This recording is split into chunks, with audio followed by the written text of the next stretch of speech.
I'm Johanna Pfaelzer, the artistic director of Berkeley Rep. Theater forever has been a source of gathering. It's been a place where I think communities have come together to tell stories as a way of understanding their common humanity, to make sense of the events of the world. And I think it still is that. People have been turning to various kinds of theater for as long as any of us can remember, for millennia.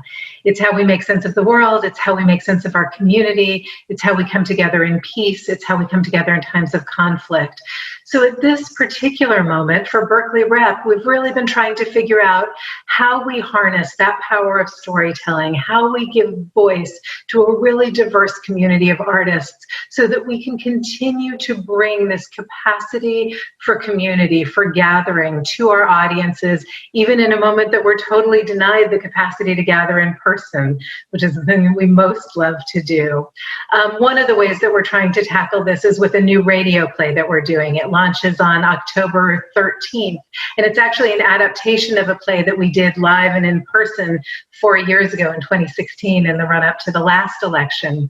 And it's a piece called It Can't Happen Here, which is really about what happens when an individual recognizes the need to give voice to the struggle as they see the potential for the country to elect a demagogue who's promising to make America great.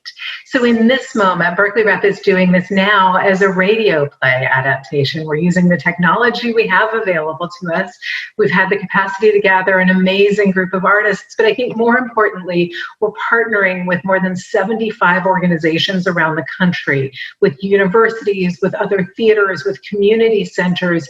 So we're doing this thing of giving away a story because we believe that this story has the capacity to remind people of their civic responsibility, of their power to exercise that power in service of their common good.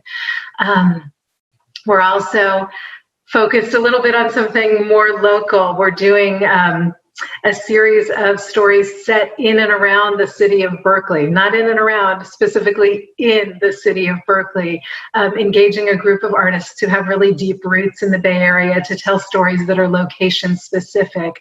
So trying to figure out more than anything how to use technology, both because we have to right now, but also because we get to right now, to explore what storytelling is in different forms. It's going to allow us to reach beyond our traditional audience and engage with people who perhaps didn't feel that Berkeley Rep in particular, or maybe theater in general, was for them. We can actually right this second meet people for free where they are, and hopefully over time it will mean that we've helped to democratize what theatrical storytelling can be.